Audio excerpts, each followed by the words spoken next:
Chanakya education academy Barnala में तुहाडा स्वागत है। अज की वीडियो के विच असीं हिस्टरी का बहुत ही ज़्यादा इंपॉर्टेंट टॉपिक भारतीय इतिहास दी महत्वपूर्ण लड़ाइयाँ युद्ध करन जा रहे हैं, जो कि पेपर के पक्षों काफ़ी ज़्यादा इंपॉर्टेंट टॉपिक आ। हर बार पेपर के विच तुहानूं एक अद्धा युद्ध की डेट पूछी जा सकती है, या फिर वो युद्ध किन्ना किन्ना दे दरम्यान होया उस बारे गल की जा सकती है। सो इसनूं मुख रख के जिहड़ी अज दी असीं वीडियो बनाउण जा रहे हैं, सो इतिहास दी जिन्नियां भी महत्वपूर्ण लड़ाइयां ने सारियां नूं असीं इस विच कवर किया होया। सो वीडियो नूं शुरू तो लैके अखीर तक ध्यान नाल देखा जाए ताकि पेपर के पक्षों कोई भी क्वेश्चन जिहड़ा तुहाडा ना रहे। सो चलदा है सब तो पहलां अज दे थॉट ते। अज दा साडा थॉट की है? अज दा थॉट की हैगा, कहंदे बंद किताब एक खराब घड़ी के समान होंदी है।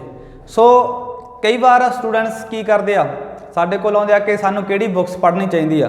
असल दे विच बुक्स कोई भी माड़ी नहीं हुंदी, हर एक किताब का अपना एक अहम रोल हुंदा है, पर सानूं लोड़ कित्थे आ उसनूं विचारन दी, उस ते अमल करन दी।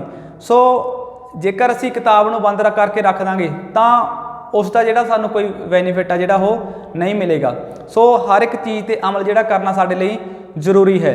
सो जेकर पॉजिटिव देखा जाए, जिस तरह एक खड़ी हुई घड़ी भी दिन दे विच जिहड़ा 2 बार टाइम आ जिहड़ा वो सही दसदी आ। सो इस करके किताबां नूं असीं खरीददे आ ते उन्हां ते अमल करना जरूरी आ। जिस तरह असीं कपड़े बूट हर एक लोड़ींदा समान नूं खरीददे आ, एक साडे दे विच एक आदत होनी चाहिए है कि असीं महीने बाद 2 महीनों बाद एक किताब नूं भी खरीदना गा। सो साडे अंदर साहित्य दे पढ़न की आदत जिहड़ी वो होनी चाहिए आ। सो शुरू करते हैं अज का टॉपिक। अज के टॉपिक दे विच आपां देखदे हां सब तो पहलां जिहड़े कई बार क्वेश्चन पुट किया जाता जिहड़े साडे मशहूर युद्ध होए ने। मैसूर ठीक है, काफ़ी बार पेपर च आ चुके हैं कि जिहड़ा फस्ट मशहूर युद्ध कदों होया, सैकेंड कदों होया, थर्ड कदों होया ते फोर्थ कदों होया। इतिहास दे विच 4 आ जिहड़े मैसूर युद्ध होए ने, जिन्हां दीयां एग्जामिनर वालों डेटां पुट कीतियां जांदियां ने। नंबर 2 ते उस समय जिहड़ा गवर्नर सी कौन सी उस बारे पुट किया जाता। नंबर 3 ते जिहड़ा मैसूर युद्ध आ वो किहड़ी ट्रीटी नाल किहड़ी संधि नाल खत्म होया इस बारे गल की जाती है। सो सब तो पहलां देखदे हां जिहड़ा मैसूर का पहला युद्ध आ। मैसूर का पहला युद्ध सी जिहड़ा इसका जिहड़ा समा सी 1767 तो लैके 1769 के दरम्यान जिहड़ा मैसूर का पहला युद्ध होया जी। काफ़ी बार पेपर के विच क्वेश्चन पुट किया गया मैसूर का जिहड़ा फस्ट युद्ध कदों होया 1767 तो लैके 1769 के दरम्यान। उस समय जिहड़ा गवर्नर जनरल सीगा वेरे लास्ट, ठीक है, कौन सीगा? वेरे लास्ट। इसका भी समा सी 1767 तो लैके 1769। सो इसनूं किहड़ी संधि राहीं खत्म किया गया? मद्रास की संधि द्वारा। सो काफ़ी बार पुट किया गया। सैकेंड जिहड़ा मसूर वार आ गई, सैकेंड मसूर वार हुई है 1780 तो लैके 1784 के दरम्यान। इस समय जिहड़ा साडा गवर्नर जनरल सीगा वो हैगा सी वारन हेस्टिंग्स, ठीक है। वारन हेस्टिंग्स जिहड़े आपां जानदे हां 72 तो लैके 85 तक जिहड़ा इन्हां दा समा रहा है 1772 तो लैके 1785 तक। बंगाल का पहला गवर्नर भी अपना गवर्नर जनरल भी कहा गया इन्होंने, ठीक है। आप अगे गवर्नर जनरल के एक्सप्लेन करांगे। तो किहड़ी संधि राहीं खत्म है जी? मंगलौर की संधि नाल, ठीक है। तो जिहड़ा मंगलौर की संधि या फिर पुछी जाती है या फिर तुहानूं पुट किया जाता मंगलौर की संधि नाल किहड़ा मैसूर युद्ध का अंत होयागा, या फिर मद्रास की संधि नाल किहड़ा मैसूर युद्ध जिहड़ा समाप्त होयागा। सो इस तरह भी जिहड़ा मॉडिफाई करके क्वेश्चन जिहड़ा एग्जामिनर वालों पुट किया जा सकता है जी। नैक्सट आपां देखते हैं थर्ड मैसूर वार। जिहड़ा तीसरा मैसूर युद्ध आ जी उसका जिहड़ा समा सीगा 1790 तो लैके जी 92 के दरम्यान, ठीक है। तो 1790 तो लैके 92 के दरम्यान जिहड़ा तीजा मैसूर युद्ध होयागा। पी टेट दे विच एक क्वेश्चन पुट भी किया जा चुका इन्हां दा समय बारे, ठीक है। उस समय जिहड़ा साडा गवर्नर जनरल सीगा वो हैगा सी कॉर्नवालिस, जिसनों सिविल सेवावां का जनक भी कहा जाता गा। सिविल कोड इहदा बहुत बार पेपर च आ चुकिया, या फिर परमानेंट सैटलमेंट, ठीक है, स्थाई बंदोबस्त 1793 जिहड़ा काफ़ी बार पेपर इन्हां दा पुट किया जा चुकिया, ठीक है। आपां पढ़ांगे अगे जाके। इन्हां राहीं जिहड़ा युद्ध खत्म होया सी वो श्रीरंगपट्टनम की संधि राहीं खत्म होया सीगा। जिहड़ा थर्ड मैसूर युद्ध आ वो श्रीरंगपट्टनम की संधि नाल खत्म होया सी। ते लास्ट जिहड़ा फोर्थ मैसूर वार आ ये होई सी जी 1799 ਦੇ ਵਿੱਚ। 1799 ਦੇ ਵਿੱਚ ਜਿਹੜਾ ਇੰਡੀਆ ਦਾ ਗਵਰਨਰ ਜਨਰਲ ਸੀ ਉਹ ਸੀ ਲਾਰਡ ਵੈਲਜ਼ਲੀ, ठीक है, ਜਿਹੜਾ 1798 ਤੋਂ ਲੈ ਕੇ 1805 तक रहा सी लार्ड वैल्जली, ठीक है। तो इस की हो गई टीपू सुल्तान की मौत। ठीक है। सो जो टीपू सुल्तान सी तुहानूं क्वेश्चन मॉडिफाई करके पूछा जाता भी किस मशहूर युद्ध में मारिया गया, या फिर टीपू सुल्तान की मौत समय गवर्नर जनरल कौन सीगा, तो लॉर्ड वेल्जली। सो इत्थे ना युद्धां नूं एक याद रखने ट्रीटी नूं आपां एक ट्रिक भी कर सकते हैं, MMS, ठीक है। जिहड़ा फस्ट मशहूर युद्ध होया सी वो जिहड़ा होया सी मद्रास की संधि राहीं खत्म, सैकेंड मंगलौर ते थर्ड श्रीरंगपट्टनम। जिहड़ा मशहूर युद्ध फोर्थ सीगा इस नूं सहायक संधि राहीं कई बार पूछा जाता भी सहायक संधि अपना ली सी लास्ट के जाके, ठीक है। तो आम तौर पर इन्हें पहले 3 संधियां आप याद रखने ने MMS। नैक्सट चलते हैं जी अगले जिहड़े अपने युद्ध ने, ये सी अपने मैसूर युद्ध। अगले हैगे अपने मराठा, ਜਿਹੜੇ ਆਪਣੇ ਮਰਾਠਾ युद्ध ਹੋਏ ਨੇ 3, ठीक है। ਮਰਾਠਾ युद्ध ਦੇ ਵਿੱਚ ਤੁਹਾਨੂੰ ਪੁੱਛਿਆ ਜਾਂਦਾ ਵੀ ਫਸਟ ਮਰਾਠਾ ਵਾਰ ਕਦੋਂ ਹੋਈ ਆ, ਸੈਕੰਡ ਕਦੋਂ ਹੋਈ ਆ, ਥਰਡ ਕਦੋਂ ਹੋਈ ਆ। ਤਾਂ ਸਭ ਤੋਂ ਪਹਿਲਾਂ ਦੇਖਦੇ ਹਾਂ ਪਹਿਲਾ ਮਰਾਠਾ युद्ध ਜਿਹੜਾ ਸ਼ੁਰੂ ਹੋਇਆ ਸੀਗਾ ਜੀ, ਦੇਖੋ ਜੀ ਆਪਣਾ 1775 ਤੋਂ ਲੈ ਕੇ 1782 ਤੱਕ ਜੀ, ਜਿਹੜਾ ਸਮਾਂ ਸੀ 1772 ਤੋਂ ਲੈ ਕੇ 1782 ਤੱਕ ਦਾ ਸਮਾਂ ਸੀ ਜਿਹੜਾ ਫਸਟ ਆਪਣਾ ਜਿਹੜਾ ਮਰਾਠਾ युद्ध ਹੋਇਆ ਸੀਗਾ। ਐਂਡ ਇਹਦੇ ਸਮੇਂ ਜਿਹੜਾ ਸਾਡਾ ਗਵਰਨਰ ਜਨਰਲ ਸੀਗਾ ਵਾਰਨ हेस्टिंग ਜਿਹੜਾ ਆਪਾਂ ਪਿੱਛੇ ਪੜ੍ਹ ਕੇ ਆਏ ਹਾਂ। ਸੋ ਉਸ ਸਮੇਂ ਜਿਹੜੀ ਸੰਧੀ ਹੋਈ 1782 ਦੇ ਵਿੱਚ, ਠੀਕ ਹੈ, ਸਾਲਾਵੇ ਦੀ ਸੰਧੀ ਰਾਹੀਂ ਇਸ ਯੁੱਧ ਨੂੰ ਜਿਹੜਾ ਖਤਮ ਹੋਇਆ ਸੀ ਪਹਿਲਾ ਮਰਾਠਾ युद्ध। ਜਿਹੜਾ ਸੈਕੰਡ ਹੋਇਆ ਸੀਗਾ ਇਸ ਦਾ ਜਿਹੜਾ ਸਮਾਂ ਸੀਗਾ 1803 ਤੋਂ ਲੈ ਕੇ 1806 ਦੇ ਦਰਮਿਆਨ। ਸੋ 1806 ਦੀ ਆਪਾਂ ਗੱਲ ਕਰਦੇ ਸੀ ਪਿਛਲੇ, ਠੀਕ ਹੈ। ਤਾਂ 3 ਤੋਂ ਲੈ ਕੇ 6 ਤੱਕ ਜਿਹੜਾ ਆਮ ਤੌਰ ਤੇ ਕੀ ਆ ਸਮਾਂ ਸੀ ਵੈਲਜ਼ਲੀ ਦਾ, ਲਾਰਡ ਵੈਲਜ਼ਲੀ। ਕਿਹੜੀ ਸੰਧੀ ਰਾਹੀਂ ਖਤਮ ਹੋਇਆ, ਵਸੀਨ ਦੀ ਜਿਹੜੀ 1802 ਦੇ ਵਿੱਚ ਹੋਈ ਆ, ਠੀਕ ਹੈ। ਇਹ ਕਈ ਵਾਰੀ ਪੁੱਟ ਵੀ ਕੀਤਾ ਗਿਆ ਵਸੀਨ ਦੀ ਸੰਧੀ ਕਦੋਂ ਹੋਈ 1802 ਦੇ ਵਿੱਚ, ਠੀਕ ਹੈ। ਨੈਕਸਟ ਜਿਹੜਾ ਸੈਕੰਡ ਦਾ ਸਮਾਂ ਯਾਦ ਰੱਖਣਾ ਤੁਸੀਂ 1803 ਤੋਂ ਲੈ ਕੇ 6 ਤੱਕ ਜੀ। ਨੈਕਸਟ ਆਪਾਂ ਦੇਖ ਲਾਂ ਜੀ ਅਗਲਾ ਜਿਹੜਾ ਮਰਾਠਾ युद्ध। ਜਿਹੜਾ ਥਰਡ ਮਰਾਠਾ युद्ध ਹੋਇਆ ਸੀ ਇਹਦਾ ਸਮਾਂ ਹੈਗਾ ਸੀ, ਦੇਖੋ ਜੀ ਆਪਾਂ ਥਰਡ ਮਰਾਠਾ युद्ध ਦਾ ਸਮਾਂ ਹੈਗਾ ਸੀਗਾ 1817 ਤੋਂ ਲੈ ਕੇ 19 ਤੱਕ ਦੀ, 1817 ਤੋਂ ਲੈ ਕੇ 1819 ਤੱਕ। ਇਸ ਸਮੇਂ ਜਿਹੜਾ ਸਾਡਾ ਗਵਰਨਰ ਜਨਰਲ ਸੀ ਇੰਡੀਆ ਦਾ ਲਾਰਡ हेस्टिंग्स, ठीक है।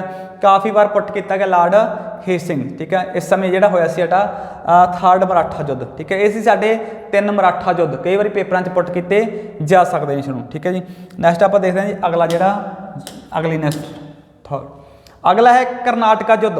इतिहास के विच एक 3 करनाटक युद्ध होए ने, ठीक है। करनाटक युद्ध अंग्रेज़ों ते फ्रांसीसियों के विच लड़े गए ने, अंग्रेज़ों ते फ्रांसीसियों के विच 3 जिहड़े करनाटक युद्ध लड़े गए ने। कई बार पेपर के विच इन्हां दी डेटां पुछीआं जांदियां ने, फस्ट करनाटक युद्ध कदों होया, सैकंड कदों होया ते थर्ड कदों होया। सो सब तो पहलां देखदे हां फस्ट करनाटक युद्ध जिहड़ा साडा होया सीगा कदों होया सीगा जी। तां फस्ट करनाटक युद्ध ਆਪਾਂ ਦੇਖਦੇ ਹਾਂ ਉਸ ਦਾ ਜਿਹੜਾ ਸਮਾਂ ਸੀਗਾ 1746 ਤੋਂ ਲੈ ਕੇ 1748 ਤੱਕ ਦਾ ਸਮਾਂ ਜਿਹੜਾ ਫਸਟ ਮਰਾਠਾ युद्ध ਦਾ ਸੀਗਾ। ਕੀ ਸਮਾਂ ਸੀ 1746 ਤੋਂ ਲੈ ਕੇ 48 ਤੱਕ ਦਾ। ਇਸ ਸਮੇਂ ਜਿਹੜਾ ਫਰਾਂਸੀਸੀਆਂ ਦਾ ਜਿਹੜਾ ਗਵਰਨਰ ਸੀਗਾ ਉਹ ਲਾਰਡ ਡੁਪਲੇ ਕਿਹਾ ਜਾਂਦਾ, ਠੀਕ ਹੈ। ਲਾਰਡ ਇਹਦੇ ਵਿੱਚ ਡੁਪਲੇ ਆ ਜਿਹੜਾ ਉਹ ਜੇਤੂ ਵੀ ਰਿਹਾਗਾ। ਤਾਂ ਇਹ ਜਿਹੜਾ युद्ध ਸੀਗਾ ਇਹ ਕਿਹੜੀ ਸੰਧੀ ਰਾਹੀਂ समाप्त होया, एक्सेपला, ठीक है। काफ़ी ज़्यादा इंपॉर्टेंट टॉपिक ये भी थोड़ा करनाटका युद्ध तो ये ट्रीटी भी बहुत बार पेपर च पुट की गई है, ठीक है। करनाटका का पहला युद्ध किहड़ी संधि राहीं खत्म होया, एक्सेपला की संधि नाल। नैक्सट जिहड़ा करनाटका युद्ध होया सैकंड, इसका समा है 1849 तो लैके 1854 तक जी। 1849 तो लैके 1854 तक। इस समय भी इन्हां दा डुपले सी, ठीक है। परंतु इस वे डुपले की जिहड़ी हार हो जाती है तो डुपले नूं वापस बुला लिया जाता। तो जिहड़ा किहड़ी संधि राहीं खत्म होया, पांडिचेरी की संधि नाल, ठीक है। सैकंड करनाटका युद्ध किहड़ी संधि राहीं खत्म होया सीगा, पांडिचेरी की संधि नाल। सो काफ़ी ज़्यादा इंपॉर्टेंट है संधि, जिहड़े संधियां तुसीं याद रखने ने। थर्ड जिहड़ा होया सीगा तीसरा मराठा युद्ध अपना करनाटका युद्ध होया सी 58 तो लैके 63 तक जी। 1758 तो लैके 63 तक जिहड़ा इसका समा सी। इस समय जिहड़ा इन्हां दा गवर्नर सी फ्रांस का काउंट डी लाली, ठीक है। डुपले नूं वापस बुला लिया सी उस समय जिहड़ा काउंट डी लाली नूं भेजा गया सी। तां इह जिहड़ा थर्ड तीजा जिहड़ा साडा करनाटका युद्ध आ इह पैरिस की संधि राहीं खत्म किया गया सीगा जी। देखो किहड़ी संधि राहीं खत्म किया गया सीगा, पैरिस की संधि राहीं खत्म किया गया। इत्थों एक आपां ट्रिक याद रख सकते हैं, एक सौखा ट्रिक आ कि करनाटका युद्ध दीयां जिहड़ियां संधियां नूं आपां किस तरह याद रखना। जिहड़े 3 करनाटका युद्ध होए ने इन्हां दीयां संधियां नूं किवें याद रखना। तो इत्थे आपां एक बनावांगे आप ट्रिक, आम आदमी पार्टी याद रख सकते हो आप, ठीक है। सो ए ते जिहड़ा फस्ट सी एक्सेपला संधि राहीं, पी ते पांडिचेरी संधि राहीं ते पी ते पैरिस की संधि। जिस तरह आपां मैसूर दे विच MMS ट्रिक कीता सी, इत्थे आपां की कीता आप। सो इस तरीके नाल इसनूं याद रख सकते हैं जी आपां। ਨੈਕਸਟ ਆਪਾਂ ਦੇਖਦੇ ਹਾਂ ਅਗਲਾ ਜਿਹੜਾ ਯੁੱਧ, ਅਗਲਾ ਜਿਹੜਾ ਸਾਡੇ ਐਂਗਲੋ ਸਿੱਖ ਯੁੱਧ। ਜੇਕਰ ਤੁਹਾਨੂੰ ਕੋਈ ਪੁੱਟ ਕੀਤਾ ਜਾਂਦਾ ਕਿ ਇਤਿਹਾਸ ਦੇ ਵਿੱਚ 2 ਐਂਗਲੋ ਸਿੱਖ ਯੁੱਧ ਲੜੇ ਗਏ ਨੇ ਜਿਨ੍ਹਾਂ ਦਾ ਆਪਣਾ ਇੱਕ ਵਿਸ਼ੇਸ਼ ਮਹੱਤਵ ਰਿਹਾ ਗਾ, ਠੀਕ ਹੈ। ਤਾਂ ਵਿਸ਼ੇਸ਼ ਮਹੱਤਵ ਕੀ ਰਿਹਾ ਉਹ ਵੀ ਆਪਾਂ ਨਾਲ ਦੱਸਾਂਗੇ, ਕਿਉਂਕਿ ਪੇਪਰ ਦੇ ਵਿੱਚ ਕਾਫੀ ਵਾਰ ਪੁੱਟ ਕੀਤੇ ਜਾ ਚੁੱਕੇ ਨੇ। ਸਭ ਤੋਂ ਪਹਿਲਾਂ ਆਪਾਂ ਦੇਖਦੇ ਹਾਂ ਪਹਿਲਾ ਜਿਹੜਾ ਸਾਡਾ ਫਸਟ ਜਿਹੜਾ ਸਾਡਾ ਐਂਗਲੋ ਸਿੱਖ ਵਾਰ ਹੋਈ ਸੀ, ਪਹਿਲਾ ਐਂਗਲੋ ਸਿੱਖ ਯੁੱਧ। ਕਿਉਂਕਿ ਆਪਾਂ ਜਦੋਂ ਰਣਜੀਤ ਸਿੰਘ ਉੱਧਰ ਆਪਾਂ ਪੜ੍ਹਦੇ ਹਾਂ, ਰਣਜੀਤ ਸਿੰਘ ਦੀ ਅੰਗਰੇਜ਼ਾਂ ਨਾਲ ਇੱਕ ਸੰਧੀ ਹੋਈ ਸੀ, ਕੋਈ ਸਤਲੁਜ ਨੂੰ ਉਸਨੇ ਪਾਰ ਨਹੀਂ ਕਰਨਾ, ਪਰ ਰਣਜੀਤ ਸਿੰਘ ਦੀ ਮੌਤ ਹੋ ਜਾਂਦੀ ਹੈ 27 ਜੂਨ 1839 ਨੂੰ। ਤਾਂ ਉਸ ਤੋਂ ਬਾਅਦ ਕੀ ਹੁੰਦਾ ਗਾ, ਉਸ ਤੋਂ ਬਾਅਦ ਪੰਜਾਬ ਨੂੰ ਅੰਗਰੇਜ਼ੀ ਸਾਮਰਾਜ ਵਿੱਚ ਸ਼ਾਮਲ ਕੀਤਾ ਜਾਂਦਾ ਅੰਗਰੇਜ਼ਾਂ ਦੁਆਰਾ, ਠੀਕ ਹੈ। ਤਾਂ ਆਪਣੇ ਧੱਕੇਸ਼ਾਹੀ ਦੇ ਨਾਲ ਉਹ ਆਪਾਂ ਪੰਜਾਬ ਹਿਸਟਰੀ ਦੇ ਵਿੱਚ ਉਹਨੂੰ ਕਵਰ ਕਰਾਂਗੇ ਕਿਸ ਤਰੀਕੇ ਨਾਲ। ਤਾਂ ਸਭ ਤੋਂ ਪਹਿਲਾਂ ਜਿਹੜਾ ਪਹਿਲਾ ਐਂਗਲੋ ਸਿੱਖ ਯੁੱਧ ਸੀ ਉਸ ਦਾ ਸਮਾਂ ਕੀ ਸੀ, 1845 ਤੋਂ ਲੈ ਕੇ 1846 ਤੱਕ। ਇਸ ਦੇ ਦਰਮਿਆਨ ਜਿਹੜੀਆਂ 5 ਲੜਾਈਆਂ ਲੜੀਆਂ ਗਈਆਂ ਸੀ, ਪਹਿਲੇ ਐਂਗਲੋ ਸਿੱਖ ਯੁੱਧ ਦੇ ਦਰਮਿਆਨ 5 ਲੜਾਈਆਂ ਲੜੀਆਂ ਗਈਆਂ ਸੀ, ਜਿਨ੍ਹਾਂ ਨੂੰ ਆਪਾਂ ਉੱਧਰ ਥਿਊਰੀ ਦੇ ਵਿੱਚ ਕਵਰ ਕਰਦੇ ਹਾਂ। ਉਸ ਤੋਂ ਬਾਅਦ ਕੀ ਆ, ਲਾਰਡ ਹਾਰਡਿੰਗ ਸੀ ਜਿਹੜਾ ਇਸ ਸਮੇਂ, ਠੀਕ ਆ, ਜਿਹੜਾ ਸਾਡਾ ਭਾਰਤ ਦਾ ਗਵਰਨਰ ਜਨਰਲ ਸੀ। ਤੁਹਾਨੂੰ ਕਈ ਵਾਰੀ ਪੁੱਛਿਆ ਜਾਂਦਾ ਤਾਂ ਕੌਣ ਸੀਗਾ, ਲਾਰਡ ਹਾਰਡਿੰਗ। ਤੇ ਇਸ ਜਿਹੜਾ ਯੁੱਧ ਸੀ, ਯੁੱਧ ਤੋਂ ਬਾਅਦ ਲਾਹੌਰ ਦੀਆਂ 2 ਸੰਧੀਆਂ ਹੋਏ ਨੇ। ਲਾਹੌਰ ਦੀ ਪਹਿਲੀ ਸੰਧੀ 9 ਮਾਰਚ 1846 ਨੂੰ, ਲਾਹੌਰ ਦੀ ਦੂਜੀ ਸੰਧੀ 11 ਮਾਰਚ 1846 ਨੂੰ, ਜਿਸ ਦੇ ਵਿੱਚ ਪੰਜਾਬੀ ਰਾਜ ਨੂੰ, ਜਿਹੜਾ ਸਾਡਾ ਪੰਜਾਬ ਸੀ, ਉਸ ਨੂੰ ਕਾਫੀ ਕਮਜ਼ੋਰ ਕਰਤਾ ਸੀਗਾ। ਤੇ ਉਸ ਦੇ ਵਿੱਚ ਜਿਹੜੀ ਬ੍ਰਿਟਿਸ਼ ਸੈਨਾ ਸੀ ਜਿਹੜੀ ਉਹ ਰੱਖੀ ਗਈ ਸੀ, ਤੇ ਜਿਹੜੀ ਤਨਖਾਹ ਵਗੈਰਾ ਉਹ ਵੀ ਜਿਹੜੀ ਇੱਥੇ ਸਾਡਾ ਪੰਜਾਬ ਵੱਲੋਂ ਦਿੱਤੀ ਜਾਂਦੀ ਸੀ, ਉਹ ਆਪਾਂ ਪੰਜਾਬ ਦੇ ਵਿੱਚ ਜਾ ਕੇ ਪੜਾਂਗੇ। ਨੈਕਸਟ ਆਪਾਂ ਦੇਖਦੇ ਹਾਂ ਸੈਕੰਡ ਜਿਹੜਾ ਸਾਡਾ ਐਂਗਲੋ ਸਿੱਖ ਯੁੱਧ ਹੋਇਆ ਸੀਗਾ, ਸੈਕੰਡ ਐਂਗਲੋ ਸਿੱਖ ਯੁੱਧ। ਇਹਦੇ ਵਿੱਚ ਕੀ ਹੋਇਆ ਸੀ, ਇਹਦੇ ਵਿੱਚ 4 ਲੜਾਈਆਂ ਲੜੀਆਂ ਗਈਆਂ ਸੀ ਸੈਕੰਡ ਐਂਗਲੋ ਸਿੱਖ ਯੁੱਧ ਦੇ ਵਿੱਚ, ਠੀਕ ਹੈ। ਇਹ ਜਿਹੜਾ 1848 ਤੋਂ ਲੈ ਕੇ 1849 ਦੇ ਦਰਮਿਆਨ ਜਿਹੜਾ ਚੱਲਿਆ ਸੀ। ਸੋ ਇਸ ਸਮੇਂ ਤੁਹਾਨੂੰ ਕਈ ਵਾਰੀ ਪੁੱਛਿਆ ਜਾਂਦਾ ਕਿ ਜਦੋਂ ਸੈਕੰਡ ਐਂਗਲੋ ਸਿੱਖ ਯੁੱਧ ਲੜਿਆ ਗਿਆ ਤਾਂ ਬ੍ਰਿਟਿਸ਼ ਗਵਰਨਰ ਜਨਰਲ ਕੌਣ ਸੀ, ਤਾਂ ਸਾਨੂੰ ਪਤਾ ਕਿ 1848 ਤੋਂ ਲੈ ਕੇ 1856 ਤੱਕ ਦਾ ਸਮਾਂ ਸੀ ਉਹ ਲਾਰਡ ਡਲਹੌਜੀ ਦਾ ਸੀਗਾ, ਠੀਕ ਹੈ, ਲਾਰਡ ਡਲਹੌਜੀ ਦਾ। ਸੋ ਲਾਰਡ ਡਲਹੌਜੀ ਦਾ ਸਮਾਂ ਸੀਗਾ। ਤੇ ਕਈ ਵਾਰ ਇਹ ਵੀ ਪੁੱਟ ਕੀਤਾ ਜਾਂਦਾ ਕਿ ਪੰਜਾਬ ਨੂੰ ਅੰਗਰੇਜ਼ੀ ਸਾਮਰਾਜ ਦੇ ਵਿੱਚ ਕਿਸ ਦੁਆਰਾ ਸ਼ਾਮਲ ਕੀਤਾ ਗਿਆ ਸੀ। ਸੋ ਉਹ ਲਾਰਡ ਡਲਹੌਜੀ ਦੁਆਰਾ ਹੀ ਸ਼ਾਮਲ ਕੀਤਾ ਗਿਆ, ਕਿਉਂਕਿ ਜਦੋਂ ਅਸੀਂ ਸੈਕੰਡ ਐਂਗਲੋ ਸਿੱਖ ਯੁੱਧ ਹਾਰ ਗਏ ਸੀ ਤਾਂ ਉਸ ਤੋਂ ਬਾਅਦ ਅੰਗਰੇਜ਼ਾਂ ਨੇ ਪੰਜਾਬ ਨੂੰ ਅੰਗਰੇਜ਼ੀ ਸਾਮਰਾਜ ਦੇ ਵਿੱਚ ਸ਼ਾਮਲ ਕਰ ਲਿਆ ਸੀ। ਉਹ ਡੇਟ ਵੀ ਬਹੁਤ ਵਾਰੀ ਪੇਪਰ 'ਚ ਪੁੱਟ ਕੀਤੀ ਜਾਂਦੀ ਆ, 29 ਮਾਰਚ 1849 ਨੂੰ ਭਾਰਤ ਨੇ ਜਿਹੜਾ ਸੀ ਸਾਡਾ ਪੰਜਾਬ ਨੂੰ ਬ੍ਰਿਟਿਸ਼ ਰਾਜ ਸਾਮਰਾਜ ਵਿੱਚ ਸ਼ਾਮਲ ਕਰ ਲਿਆ ਗਿਆ ਸੀ। ਇਹ ਸਾਡੇ 2 ਜਿਹੜੇ ਨੇ ਐਂਗਲੋ ਸਿੱਖ ਯੁੱਧ ਜਿਹੜੇ ਤੁਸੀਂ ਯਾਦ ਰੱਖਣੇ ਆ, ਠੀਕ ਹੈ। ਅਗਲਾ ਜਿਹੜਾ ਆਪਾਂ ਦੇਖਦੇ ਹਾਂ ਨੈਕਸਟ, ਅਗਲਾ ਹੈ ਜੀ ਵਰਮਾ ਯੁੱਧ, ਠੀਕ ਹੈ। ਬਰਮਾ ਯੁੱਧ ਹੋਏ ਨੇ ਜਿਹੜੇ ਸਾਡੇ, ਉਹਨਾਂ ਦੀ ਆਪਾਂ ਡੇਟਾਂ ਯਾਦ ਰੱਖਣੀਆਂ ਨੇ, ਠੀਕ ਹੈ। ਸਭ ਤੋਂ ਪਹਿਲਾਂ ਆਪਾਂ ਦੇਖਦੇ ਹਾਂ ਫਸਟ ਜਿਹੜਾ ਬਰਮਾ ਯੁੱਧ ਹੋਇਆ 1824 ਦੇ ਵਿੱਚ ਹੀ, ਠੀਕ ਹੈ। ਉਸ ਸਮੇਂ ਜਿਹੜਾ ਗਵਰਨਰ ਜਨਰਲ ਸੀਗਾ ਐਮਹਾਸ, ਠੀਕ ਹੈ, ਪੜਾਂਗੇ ਆਪਾਂ ਇਹਦੇ ਬਾਰੇ। ਤੇ ਇਹ ਜਿਹੜਾ ਯੁੱਧ ਸੀ ਵਰਮਾ ਫਸਟ, ਇਹ ਕਿਹੜੀ ਸੰਧੀ ਰਾਹੀਂ ਖਤਮ ਕੀਤਾ ਗਿਆ ਸੀਗਾ, ਜਾਂਡਿਊ ਦੀ ਸੰਧੀ ਰਾਹੀਂ, ਠੀਕ ਹੈ। ਕਾਫੀ ਜ਼ਿਆਦਾ ਇੰਪੋਰਟੈਂਟ ਹੈ ਟ੍ਰੀਟੀ, ਆਪਾਂ ਤਾਂ ਕਰਕੇ ਇੱਥੇ ਰਾਈਟ ਕੀਤੀ ਹੈ, ਤਾਂ ਕਰਕੇ ਇੱਥੇ ਲਿਖੀ ਆ। ਨੈਕਸਟ ਆਪਾਂ ਦੇਖਦੇ ਹਾਂ ਸੈਕੰਡ ਬਰਮਾ ਯੁੱਧ। ਸੈਕੰਡ ਬਰਮਾ ਯੁੱਧ ਜਿਹੜਾ ਹੋਇਆ ਸੀਗਾ ਇਹ ਜਿਹੜਾ 1852 ਦੇ ਵਿੱਚ ਲੜਿਆ ਗਿਆ। ਸੋ 1852 ਦੇ ਵਿੱਚ ਸਾਡਾ ਇੰਡੀਆ ਦਾ ਗਵਰਨਰ ਜਨਰਲ ਕੌਣ ਸੀਗਾ, ਲਾਰਡ ਡਲਹੌਜੀ, ਠੀਕ ਹੈ। ਇਹ ਜਿਹੜਾ ਸੈਕੰਡ ਬਰਮਾ ਯੁੱਧ ਹੋਇਆ ਲਾਰਡ ਡਲਹੌਜੀ ਦੇ ਸਮੇਂ ਲੜਿਆ ਗਿਆ ਸੀਗਾ, ਠੀਕ ਹੈ। ਇਹ ਆਪਾਂ ਇੰਨਾ ਹੀ ਇੱਥੇ ਯਾਦ ਰੱਖਣਾ ਜੀ। ਅਗਲਾ ਜਿਹੜਾ ਹੈਗਾ ਨੈਕਸਟ ਜੀ, ਅਗਲਾ ਹੈ ਤੀਜਾ ਜਿਹੜਾ ਬਰਮਾ ਯੁੱਧ ਸੀਗਾ, ਤੀਸਰਾ ਜਿਹੜਾ ਹੋਇਆ ਸੀਗਾ ਇਹ 1885 ਦੇ ਵਿੱਚ ਲੜਿਆ ਗਿਆ ਸੀਗਾ ਜੀ, 1885। ਜੇਕਰ ਆਪਾਂ ਦੇਖੀਏ ਜਾਵੇ ਗਵਰਨਰ ਜਨਰਲ 1884 ਤੋਂ ਲੈ ਕੇ 88 ਤੱਕ ਦਾ ਰਿਹਾ ਸੀਗਾ, ਤਾਂ ਉਹ ਡੁਫਰਨ, ਠੀਕ ਹੈ। ਕਿਉਂਕਿ ਡੁਫਰਨ ਦੇ ਸਮੇਂ ਇੱਕ ਮਹੱਤਵਪੂਰਨ ਘਟਨਾ ਵਾਪਰੀ ਆ, ਇੰਡੀਅਨ ਨੈਸ਼ਨਲ ਕਾਂਗਰਸ ਪਾਰਟੀ ਜਿਹੜੀ ਬਣੀ 28 ਦਸੰਬਰ 1885 ਨੂੰ। ਸੋ ਉਹਨਾਂ ਦੇ ਸਮੇਂ ਜਿਹੜਾ ਆਪਣਾ ਤੀਜਾ ਵਰਮਾ ਯੁੱਧ ਹੋਇਆਗਾ, ਠੀਕ ਹੈ। ਸੋ ਇਹ ਜਿਹੜਾ ਤੁਹਾਡੇ ਲਈ ਯਾਦ ਰੱਖਣ ਵਾਲੀ ਗੱਲ। ਨੈਕਸਟ ਆਪਾਂ ਦੇਖਦੇ ਹਾਂ ਜੀ ਅਗਲੇ ਜਿਹੜੇ ਹੈਗੇ ਅਫਗਾਨ ਯੁੱਧ, ਅਫਗਾਨ ਯੁੱਧ, ਠੀਕ ਹੈ। ਤੇ ਅਫਗਾਨ ਯੁੱਧ ਤੇ ਵੀ ਕੁਐਸਚਨ ਬਣਦਾ ਪੇਪਰ ਦੇ ਆਮ ਤੌਰ ਤੇ।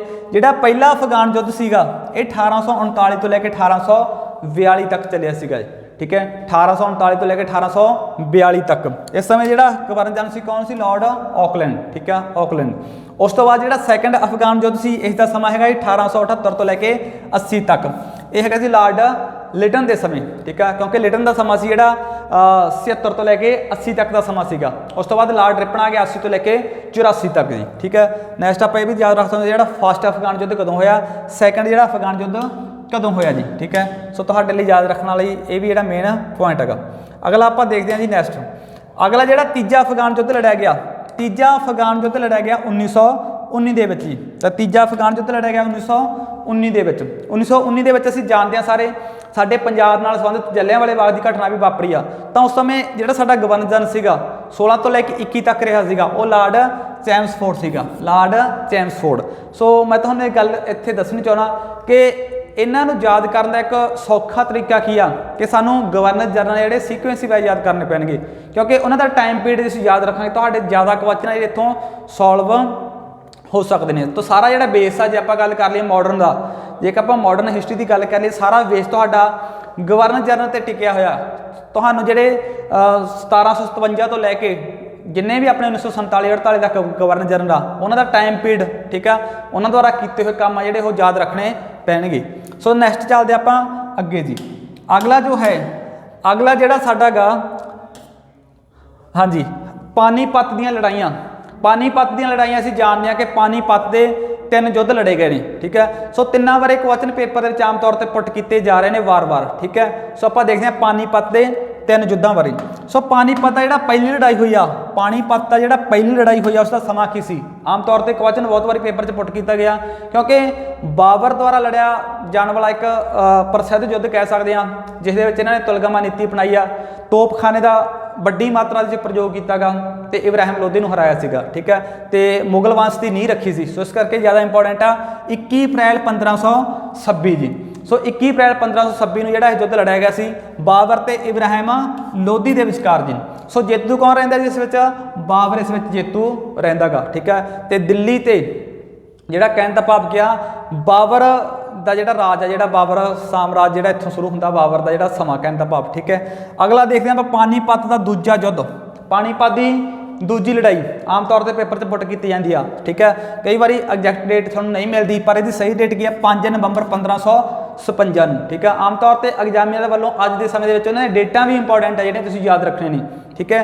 ਜਿਹੜੇ ਮੇਨ ਸਨ ਨੇ ਕਹਿਣ ਦਾ ਭਾਵ, ਤਾਂ 5 ਨਵੰਬਰ 1556 ਨੂੰ ਅਕਬਰ ਐਂਡ ਹੇਮੂ ਦੇ ਵਿੱਚ ਲੜਿਆ ਗਿਆ ਸੀਗਾ, ਠੀਕ ਹੈ। ਤੇ ਇਸ ਯੁੱਧ ਵਿੱਚ ਜੇਤੂ ਆ ਅਕਬਰ, ਠੀਕ ਹੈ। ਤੇ ਜਿਹੜਾ ਪਾਨੀਪਤ ਦੀ ਦੂਜੀ ਲੜਾਈ ਹੋਈ ਆ, ਠੀਕ ਹੈ, ਆਮ ਤੌਰ ਤੇ ਆਪਾਂ ਯਾਦ ਰੱਖਣੀ ਹੈ ਪਾਨੀਪਤ ਦੀ ਦੂਜੀ ਲੜਾਈ। ਪਾਨੀਪਤ ਦੀ ਜਿਹੜੀ ਤੀਜੀ ਲੜਾਈ ਹੋਈ ਆ, ਪਾਨੀਪਤ ਦੀ ਤੀਜੀ ਲੜਾਈ ਹੋਈ ਆ 14 ਜਨਵਰੀ 1761 ਨੂੰ। ਕਦੋਂ ਹੋਇਆ ਜੀ? 14 ਜਨਵਰੀ 1761 ਨੂੰ। ਸੋ ਇਹ ਜਿਹੜੀ ਹੋਈ ਸੀ ਅਹਿਮਦ ਸ਼ਾਹ ਅਬਦਾਲੀ ਤੇ ਮਰਾਠਿਆਂ ਦੇ ਵਿਚਕਾਰ ਹੋਈ ਸੀ, ਅਹਿਮਦ ਸ਼ਾਹ ਅਬਦਾਲੀ ਤੇ ਮਰਾਠਿਆਂ ਦੇ ਵਿੱਚ, ਠੀਕ ਹੈ। ਇੱਥੇ ਗਲਤ ਲਿਖਿਆ ਥੋੜਾ, ਅਹਿਮਦ ਸ਼ਾਹ ਅਬਦਾਲੀ ਤੇ ਮਰਾਠਿਆਂ ਦੇ ਵਿੱਚ। ਤਾਂ ਇਸ ਵਿੱਚ ਜੇਤੂ ਕੌਣ ਰਹਿੰਦਾ ਜੀ? ਅਹਿਮਦ ਸ਼ਾਹ ਅਬਦਾਲੀ, ਅਹਿਮਦ ਸ਼ਾਹ ਅਬਦਾਲੀ ਇਸ ਵਿੱਚ ਜੇਤੂ ਰਹਿੰਦਾ ਜੀ, ਅਹਿਮਦ ਸ਼ਾਹ ਅਬਦਾਲੀ, ਠੀਕ ਹੈ। ਸੋ ਇਹ ਸੀ ਪਾਨੀਪਤ ਦੀਆਂ 3 ਲੜਾਈਆਂ, ਠੀਕ ਹੈ। ਤਾਂ ਯਾਦ ਰੱਖ ਸਕਦੇ ਹੋ, ਪਹਿਲੀ 21 ਅਪ੍ਰੈਲ 1526, ਸੈਕੰਡ ਜਿਹੜੀ 5 ਨਵੰਬਰ 1556 ਤੇ ਤੀਜੀ ਜਿਹੜੀ ਹੋਈ 14 ਜਨਵਰੀ 1761 ਦੇ ਵਿੱਚ ਹੋਈ ਆ, ਠੀਕ ਹੈ। ਇਹ ਸੀ ਪਾਨੀਪਤ ਦੀਆਂ 3 ਲੜਾਈਆਂ ਤੇ ਜੇਤੂ ਕੌਣ ਰਿਹਾ ਤੁਸੀਂ ਯਾਦ ਰੱਖ ਸਕਦੇ ਹੋ। ਨੈਕਸਟ ਆਪਾਂ ਦੇਖਦੇ ਹਾਂ ਜੀ ਤਰਾਇਨ ਦੀਆਂ ਜਿਹੜੀਆਂ 3 ਲੜਾਈਆਂ ਹੋਈਆਂ ਨੇ। ਤਰਾਇਨ ਦੀ ਜਿਹੜੀ ਲੜਾਈ ਹੋਈ ਆ ਫਸਟ, ਸਭ ਤੋਂ ਪਹਿਲਾਂ ਆਪਾਂ ਦੇਖਦੇ ਤਰਾਇਨ ਦੀ ਪਹਿਲੀ ਲੜਾਈ 1191 ਦੇ ਵਿੱਚ ਹੋਈ ਆ ਜੀ, ਫਸਟ। ਤਰਾਇਨ ਦੀਆਂ 3 ਲੜਾਈਆਂ ਹੋਈਆਂ ਨੇ, ਆਪਾਂ ਕਰਾਂਗੇ ਕਿ ਆਮ ਤੌਰ ਤੇ ਸਟੂਡੈਂਟਸ 2 ਬਾਰੇ ਜਾਣਦੇ ਨੇ, ਠੀਕ ਹੈ। ਤਰਾਇਨ ਦੀ ਪਹਿਲੀ ਲੜਾਈ ਹੋਈ 1191 ਦੇ ਵਿੱਚ ਪ੍ਰਿਥਵੀ ਰਾਜ ਚੌਹਾਨ ਤੇ ਮੁਹੰਮਦ ਗੌਰੀ ਦੇ ਵਿੱਚ। ਸੋ ਇਸ ਦੇ ਵਿੱਚ ਜੇਤੂ ਕੌਣ ਰਹਿੰਦੇ ਜੀ? ਪਹਿਲਾਂ ਪ੍ਰਿਥਵੀ ਰਾਜ ਚੌਹਾਨ, ਠੀਕ ਹੈ। ਉਸਨੇ ਇਸ ਤਰ੍ਹਾਂ ਹੀ ਜਿਹੜਾ ਮੁਹੰਮਦ ਗੌਰੀ ਨੂੰ ਜਾਣ ਦਿੱਤਾ, ਠੀਕ ਹੈ, ਛੱਡ ਦਿੱਤਾ ਵੀ ਚਲੋ ਜਾਣ ਦਿਓ ਉੱਤੇ ਰਹਿਮ ਕਰਕੇ। ਬਟ ਉਸ ਦਾ ਨਤੀਜਾ ਕੀ ਹੋਇਆ? ਘਾਤਕ ਹੋਇਆ। ਨਤੀਜਾ ਕੀ ਹੋਇਆ? ਘਾਤਕ ਹੋਇਆ, ਕਿਉਂਕਿ ਤਰਾਇਨ ਦੀ ਦੂਜੀ ਲੜਾਈ ਹੁੰਦੀ ਆ, ਮੁਹੰਮਦ ਗੌਰੀ ਨੇ ਆਪਣੀ ਹਾਰ ਦਾ ਬਦਲਾ ਲੈਣ ਲਈ ਉਸ ਦੇ ਵਿਰੁੱਧ 1192 ਦੇ ਵਿੱਚ ਫਿਰ ਦੁਬਾਰਾ ਚੜ੍ਹਾਈ ਕਰ ਦਿੱਤੀ, ਜਿਸ ਵਿੱਚ ਉਸਨੇ ਕੀ ਕੀਤਾ? ਪ੍ਰਿਥਵੀ ਰਾਜ ਚੌਹਾਨ ਨੂੰ ਹਰਾ ਦਿੱਤਾ। ਤੇ ਇਸ ਵਿੱਚ ਜੇਤੂ ਕੌਣ ਹੁੰਦਾ ਜੀ? ਮੁਹੰਮਦ ਗੌਰੀ। ਸੋ ਇਹ ਸੀ ਜਿਹੜੀ ਤਰਾਇਨ ਦੀ ਪਹਿਲੀ ਲੜਾਈ ਤੇ ਤਰਾਇਨ ਦੀ ਦੂਜੀ ਲੜਾਈ, ਠੀਕ ਹੈ। ਨੈਕਸਟ ਆਪਾਂ ਦੇਖਦੇ ਹਾਂ ਇਸ ਤੋਂ ਬਾਅਦ ਕੀ ਹੁੰਦਾ। ਇਸ ਤੋਂ ਬਾਅਦ ਚੰਦਾਵਰ ਦੀ ਜਿਹੜੀ ਲੜਾਈ ਹੁੰਦੀ ਆ, ਚੰਦਾਵਰ, ਠੀਕ ਹੈ। ਚੰਦਾਵਰ ਦੀ ਜਿਹੜੀ ਲੜਾਈ ਹੁੰਦੀ ਆ, ਚੰਦਾਵਰ, ਠੀਕ ਹੈ, ਕਾਫੀ ਜ਼ਿਆਦਾ ਇੰਪੋਰਟੈਂਟ ਆ। 1194 ਦੇ ਵਿੱਚ, 1194 ਦੇ ਵਿੱਚ ਜੈਚੰਦ ਰਾਠੌਰ, ਜੈਚੰਦ ਰਾਠੌਰ ਕੌਣ ਸੀ? ਪ੍ਰਿਥਵੀ ਰਾਜ ਚੌਹਾਨ ਦਾ ਸਹੁਰਾ ਲੱਗਦਾ ਸੀ, ਜਿਹੜਾ ਆਪਾਂ ਰਿਸ਼ਤੇ ਵਿੱਚ ਦੇਖੀਏ, ਕਿਉਂਕਿ ਸੰਯੋਗਤਾ ਸੀ, ਉਹ ਜੈਚੰਦ ਰਾਠੌਰ ਦੀ ਪੁੱਤਰੀ ਸੀ, ਸੰਯੋਗਤਾ, ਠੀਕ ਹੈ। ਜਿਸ ਨੂੰ ਲੈ ਕੇ ਇਹਨਾਂ ਵਿੱਚ ਮਤਭੇਦ ਹੋਏ ਸੀ ਪ੍ਰਿਥਵੀ ਰਾਜ ਚੌਹਾਨ ਤੇ ਜੈਚੰਦ ਰਾਠੌਰ ਦੇ ਵਿਚਕਾਰ। ਇਸੇ ਕਰਕੇ ਜੈਚੰਦ ਰਾਠੌਰ ਨੇ ਤਰੈਣ ਦੀ ਪਹਿਲੀ ਤੇ ਦੂਜੀ ਲੜਾਈ ਵਿੱਚ ਜਿਹੜਾ ਸਾਥ ਨਹੀਂ ਦਿੱਤਾ ਸੀ ਪ੍ਰਿਥਵੀ ਰਾਜ ਚੌਹਾਨ ਦਾ। ਤੋਂ ਅਗਲੇ ਕੁਝ ਸਾਲਾਂ ਬਾਅਦ ਅਗਲੇ ਸਾਲ 2 ਸਾਲ ਛੱਡ ਕੇ ਤਾਂ ਉਸਨੇ ਜੈ ਚੰਦ ਰਾਠੌਰ ਨੂੰ ਵੀ ਹਰਾ ਦਿੱਤਾ ਕਿਹਨੇ, ਮੁਹੰਮਦ ਗੌਰੀ ਨੇ। ਠੀਕ ਹੈ, ਸੋ ਕਈ ਵਾਰੀ ਪੁੱਟ ਕੀਤਾ ਜਾਂਦਾ ਕਿ ਚੰਦਾਵਰ ਦੀ ਲੜਾਈ ਕਦੋਂ ਹੋਈ ਆ, 1194 ਦੇ ਵਿੱਚ ਜੈ ਚੰਦ ਰਾਠੌਰ ਤੇ ਮੁਹੰਮਦ ਗੌਰੀ ਦੇ ਵਿਚਕਾਰ। ਤਾਂ ਜੇਤੂ ਕੌਣ ਰਹਿੰਦਾ, ਮੁਹੰਮਦ ਗੌਰੀ। ਅਗਲੀ ਜਿਹੜੀ ਹੈਗਾ ਤਰੈਣ ਦੀ ਤੀਜੀ ਲੜਾਈ, ਜਿਹੜੀ ਤਰੈਣ ਦੀ ਤੀਜੀ ਲੜਾਈ ਹੋਈ ਸੀ 1216 ਦੇ ਵਿੱਚ।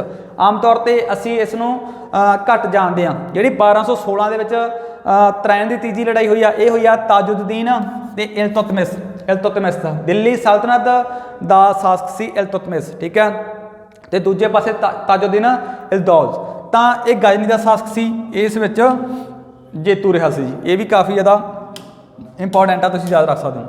ਅਗਲਾ ਆਪਾਂ ਦੇਖਦੇ ਹਾਂ ਜੀ ਨੈਕਸਟ। ਅਗਲੇ ਹੈਗੇ ਆ ਬਾਬਰ ਦੀਆਂ ਕੁਝ ਲੜਾਈਆਂ ਨੇ ਜਿਹੜੀਆਂ। ਠੀਕ ਹੈ, ਬਾਬਰ ਦੀਆਂ ਕੁਝ ਲੜਾਈਆਂ ਜਿਹੜੀਆਂ 4 ਇੰਪੋਰਟੈਂਟ ਨੇ, ਆਪਾਂ ਯਾਦ ਰੱਖਾਂਗੇ, ਪੇਪਰ ਦੇ ਵਿੱਚ ਪੁੱਟ ਕੀਤੀਆਂ ਜਾ ਰਹੀਆਂ ਨੇ। ਠੀਕ ਹੈ, ਪਹਿਲੀ ਆਪਾਂ ਕਰ ਚੁੱਕੇ ਹਾਂ ਪਾਣੀਪਤ ਦੀ ਪਹਿਲੀ ਲੜਾਈ। ਠੀਕ ਹੈ, ਜਿਹੜੀ ਕਿ ਬਾਬਰ ਨਾਲ ਸੰਬੰਧਿਤ ਆ 21 ਅਪ੍ਰੈਲ 1526 ਨੂੰ, ਜਿਸ ਵਿੱਚ ਬਾਬਰ ਨੇ ਇਬਰਾਹਿਮ ਲੋਧੀ ਨੂੰ ਹਰਾ ਦਿੱਤਾ ਸੀ।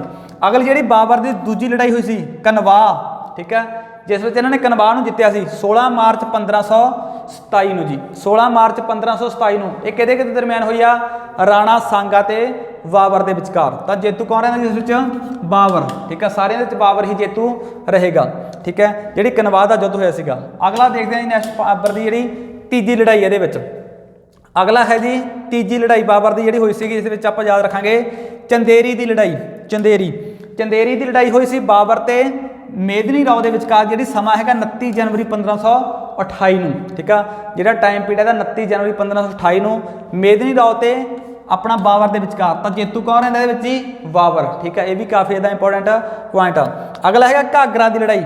ਘਾਗਰਾ ਜਿਹੜੀ ਲੜਿਆ ਗਿਆ ਸੀ ਯੁੱਧ, ਇਹ 6 ਮਈ 1529 ਦੇ ਵਿੱਚ ਲੜਿਆ ਗਿਆ ਸੀਗਾ। ਇਹ ਕਿਹਦੇ ਵਿਚਕਾਰ ਹੋਈ ਸੀ, ਇੱਕ ਅਫਗਾਨਾ ਦਾ ਮਹਿਮੂਦ ਲੋਧੀ ਸੀ ਜਿਹੜਾ ਬਾਬਰ ਦੇ ਵਿਰੁੱਧ ਲੜਿਆ ਸੀ। ਤਾਂ ਇਸ ਵਿੱਚ ਵੀ ਜਿੱਤ ਕਿਹਦੀ ਹੋਈ ਜੀ, ਬਾਬਰ ਆ ਜਿਹੜਾ ਜੇਤੂ ਰਿਹਾਗਾ। ਸੋ ਇਸ ਦੀ ਮੈਂ ਤੁਹਾਨੂੰ ਇੱਕ ਪਹਿਲਾਂ ਵੀ ਟ੍ਰਿਕਸ ਦੱਸੀ ਹੋਈ ਆ, ਜੇਕਰ ਤੁਸੀਂ ਯਾਦ ਰੱਖਣਾ ਚਾਹੁੰਦੇ ਹੋ, ਪੱਖਾ ਚਲਾ ਗਰਮੇ।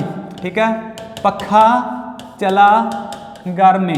ਠੀਕ ਹੈ, ਤਾਂ ਇੱਥੋਂ ਦੀ ਟ੍ਰਿਕ ਆ ਰਹੀ ਆ, ਪੱਪੇ ਤੇ ਪਾਨੀਪਤ, ਖੱਖੇ ਤੇ ਕਨਵਾਹ, ਚਲਾ ਤੋਂ ਚੰਦੇਰੀ, ਘਰ ਤੋਂ ਘਾਗਰਾ, ਮੇ ਤੋਂ ਮੌਤ। ਤੇ 1530 ਦੇ ਵਿੱਚ ਅੱਗੇ ਜਾ ਕੇ ਬਾਬਰ ਦੀ ਮੌਤ ਹੋ ਜਾਂਦੀ ਆ। ਠੀਕ ਹੈ, ਤਾਂ ਉਸ ਤਰੀਕੇ ਨਾਲ ਵੀ ਇਸ ਨੂੰ ਤੁਸੀਂ ਯਾਦ ਰੱਖ ਸਕਦੇ ਹੋ। ਜਾਂ ਫਿਰ ਤੁਹਾਨੂੰ ਇਹ ਪੁੱਟ ਕੀਤਾ ਜਾ ਸਕਦਾ ਕਿ ਚੰਦੇਰੀ ਦੀ ਲੜਾਈ ਕਿਹਦੇ ਦਰਮਿਆਨ ਹੋਈ ਆ, ਘਾਗਰਾ ਦੀ ਲੜਾਈ ਦੇ ਵਿੱਚ ਕੌਣ ਕੌਣ ਸੀ, ਸੋ ਪਾਣੀਪਤ ਦੀ ਪਹਿਲੀ ਲੜਾਈ ਦੇ ਵਿੱਚ ਕੌਣ ਕੌਣ ਸੀ। ਸੋ ਇਸ ਤਰ੍ਹਾਂ ਵੀ ਕੁਐਸਚਨ ਜਿਹੜਾ ਤੁਹਾਨੂੰ ਪੁੱਟ ਕੀਤਾ ਜਾ ਸਕਦਾ ਗਾ।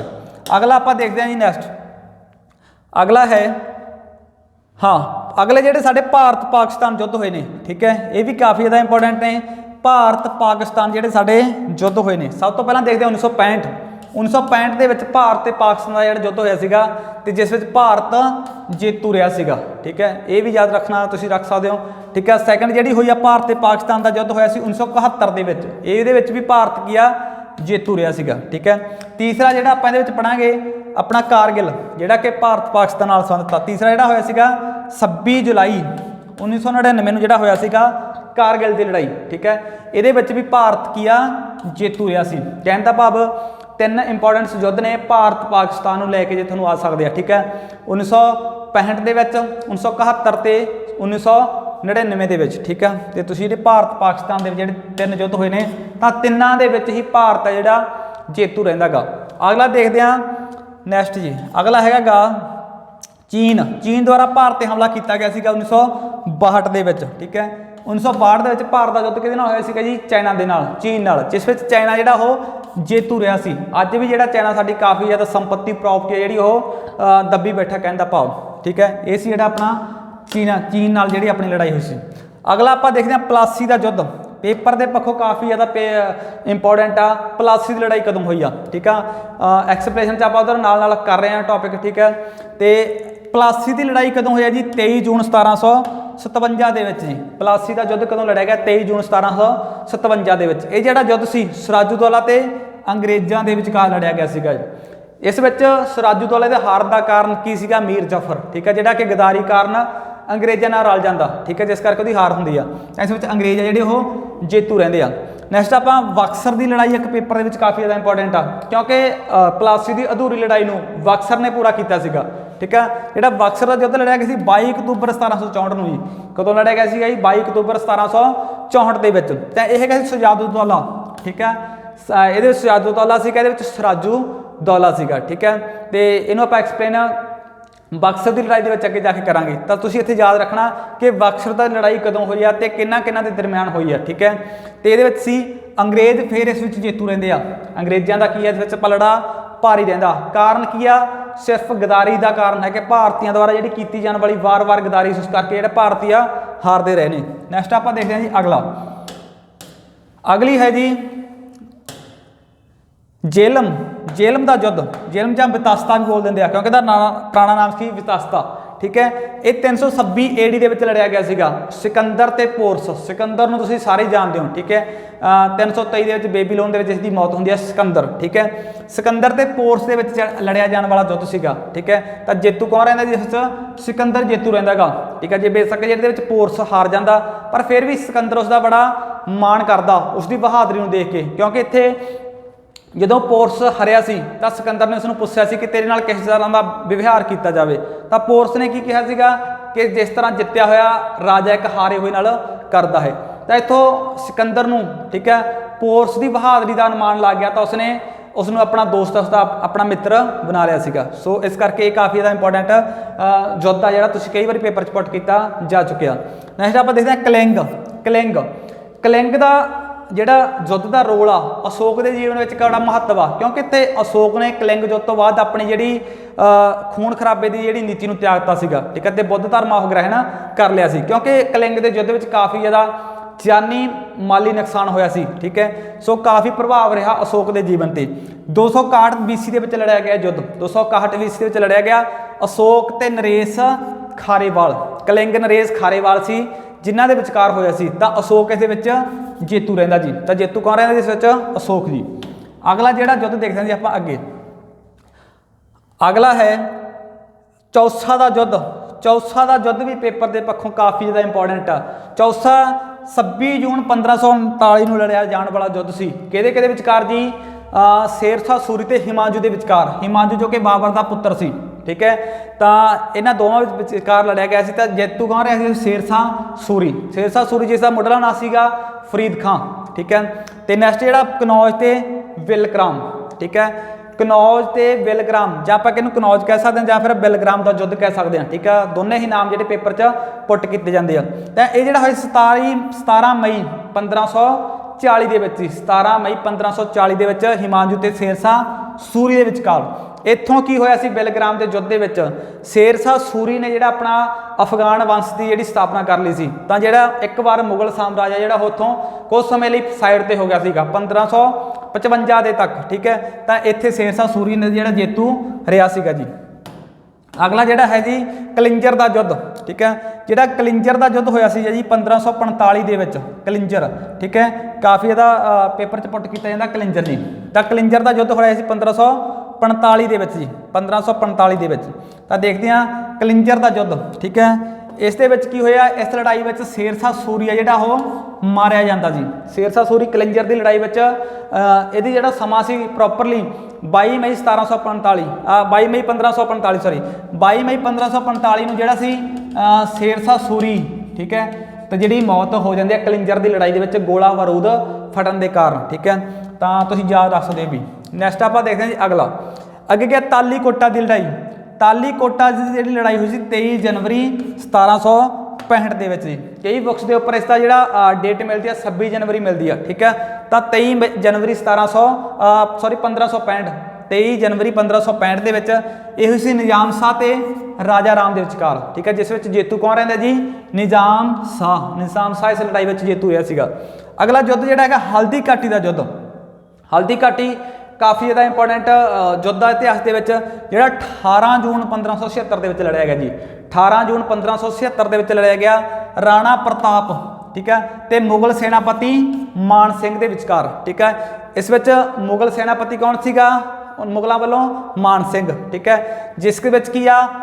ਅਕਬਰ, ਠੀਕ ਹੈ। ਇਹ ਮੁਗਲ ਜੇਤੂ ਰਹੇ ਸੀ। ਅਕਬਰ ਵੱਲੋਂ ਕੌਣ ਲੜਿਆ ਸੀ? ਉਸ ਦਾ ਸੈਨਾਪਤੀ ਮਾਨ ਸਿੰਘ, ਠੀਕ ਹੈ। ਤੇ ਰਾਣਾ ਪ੍ਰਤਾਪ ਦੇ ਵਿੱਚ ਕੀ ਹੋਈ ਸੀ? ਹਾਰ ਹੋਈ ਸੀ, ਠੀਕ ਹੈ। ਇਹ ਵੀ ਤੁਸੀਂ ਯਾਦ ਰੱਖ ਸਕਦੇ ਹੋ। ਅਗਲਾ ਜੋ ਹੈ ਜੀ ਨੈਕਸਟ ਯੁੱਧ ਦੇਖਦੇ ਹਾਂ ਆਪਾਂ ਅਗਲਾ, ਬੇਦਰਾ ਦਾ ਯੁੱਧ। ਬੇਦਰਾ ਦਾ ਯੁੱਧ, ਠੀਕ ਹੈ, ਬੇਦਰਾ ਇਹ ਵੀ ਕਾਫੀ ਜ਼ਿਆਦਾ ਇੰਪੋਰਟੈਂਟ ਆ ਜੀ। ਦੇਖੋ ਬੇਦਰਾ ਦਾ ਯੁੱਧ ਕਿਸ ਤਰ੍ਹਾਂ ਕੁਐਸਚਨ ਪੁੱਟ ਕੀਤਾ ਜਾਂਦਾ। 1759 ਦੇ ਵਿੱਚ ਬੇਦਰਾ ਦਾ ਯੁੱਧ ਕਦੋਂ ਲੜਿਆ ਗਿਆ ਜੀ? 1759 ਦੇ ਵਿੱਚ। ਇਹ ਡੱਚਾਂ ਅਤੇ ਅੰਗਰੇਜ਼ਾਂ ਦੇ ਵਿਚਕਾਰ ਲੜਿਆ ਜਾਣ ਵਾਲਾ ਇੱਕ ਯੁੱਧ ਸੀ। ਡੱਚ ਆਪਣਾ ਜਿਹੜੀ ਦੂਜੀ ਆਪਣਾ ਵਿਦੇਸ਼ੀ ਜਾਤੀ ਡੱਚ, ਠੀਕ ਹੈ, ਆਪਾਂ ਪੜਾਂਗੇ ਡੱਚ, ਪੁਰਤਗਾਲੀ, ਬ੍ਰਿਟਿਸ਼, ਡੇਨਸ, ਜਿਹੜੇ ਆਪਾਂ ਯੂਰਪੀਅਨ ਕੰਪਨੀਆਂ ਦਾ ਆਗਮਨ ਹੋਇਆ ਭਾਰਤ ਵਿੱਚ। ਡੱਚ, ਠੀਕ ਹੈ, ਤਾਂ 1759 ਦੇ ਵਿੱਚ ਯੁੱਧ ਲੜਿਆ ਗਿਆ ਬੇਦਰਾ ਦਾ ਯੁੱਧ, ਠੀਕ ਹੈ, ਜਿਸ ਵਿੱਚ ਜਿਹੜੇ ਅੰਗਰੇਜ਼ ਸੀ ਉਹ ਜੇਤੂ ਰਹੇ ਨੇ। ਅਗਲਾ ਜਿਹੜਾ ਹੈਗਾ ਸੀ ਵਾਂਡੀਵਾਸ ਦਾ ਯੁੱਧ। ਵਾਂਡੀਵਾਸ ਜਿਹੜਾ ਲੜਿਆ ਗਿਆ 1760 ਦੇ ਵਿੱਚ ਜਿਹੜਾ ਯੁੱਧ ਸੀ। ਵਾਂਡੀਵਾਸ ਦੇ ਵਿੱਚ ਅੰਗਰੇਜ਼ਾਂ ਤੇ ਫਰਾਂਸੀਸੀਆਂ ਦੀ ਜਿਹੜੀ ਆਪਣੀ ਲੜਾਈ ਹੋਈ ਸੀ, ਅੰਗਰੇਜ਼ ਤੇ ਫਰਾਂਸੀਸੀ, ਤਾਂ ਜੇਤੂ ਕੌਣ ਦੇ ਵਿੱਚ? ਅੰਗਰੇਜ਼ਾਂ ਦੀ ਜਿੱਤ ਇਸ ਵਿੱਚ ਹੋਈ ਸੀ ਜੀ ਆਪਣਾ ਵਾਂਡੀਵਾਸ। ਬੇਦਰਾ ਤੇ ਵਾਂਡੀਵਾਸ ਇਹ ਵੀ ਦੋਨੇ ਇੰਪੋਰਟੈਂਟ ਯੁੱਧ ਨੇ, ਪੇਪਰ ਵਿੱਚ ਪੁੱਟ ਕੀਤੇ ਜਾ ਸਕਦੇ ਜੀ। ਅਗਲਾ ਆਪਾਂ ਦੇਖਦੇ ਹਾਂ ਜੀ ਨੈਕਸਟ। ਬਸ ਇੱਥੇ ਜਿਹੜਾ ਸੀ ਇਤਿਹਾਸ ਦੇ ਕੁਝ ਮਹੱਤਵਪੂਰਨ ਜਿਹੜੇ ਆਪਾਂ ਯੁੱਧ ਆ ਜਿਹੜੇ ਉਹ ਕਰ ਚੁੱਕੇ ਹਾਂ। ਕਾਫੀ ਇਹਦਾ ਇੰਪੋਰਟੈਂਟ ਨੇ ਟੌਪਿਕ ਦੇ ਪੱਖੋਂ ਜੇ ਆਪਾਂ ਦੇਖਿਆ ਜਾਵੇ, ਠੀਕ ਹੈ। ਤੇ ਇਸ ਤੋਂ ਇਲਾਵਾ ਕੋਈ ਵੀ ਜਿਹੜਾ ਹੋਰ ਤੁਹਾਨੂੰ, ਠੀਕ ਹੈ, ਲੜਾਈ ਜਾਂ ਯੁੱਧ ਆ ਜਿਹੜਾ ਪੇਪਰ ਦੇ ਵਿੱਚ ਨਹੀਂ ਆ ਸਕਦਾ, ਤਕਰੀਬਨ ਸਾਰੇ ਹੀ ਜਿੰਨੇ ਆਪਾਂ ਇੰਪੋਰਟੈਂਟ ਨੇ, ਠੀਕ ਹੈ, ਉਹਨਾਂ ਨੂੰ ਆਪਾਂ ਤੁਹਾਡੇ ਸਾਹਮਣੇ ਲੈ ਕੇ ਆਂਦਾ। ਸੋ ਜੇਕਰ ਵੀਡੀਓ ਵਧੀਆ ਲੱਗੀ ਤਾਂ ਇਸ ਨੂੰ ਲਾਈਕ ਤੇ ਕਮੈਂਟ ਜ਼ਰੂਰ ਕਰਿਓ। So thank you very much. ਮਿਲਦੇ ਹਾਂ ਨੈਕਸਟ ਵੀਡੀਓ ਦੇ ਵਿੱਚ।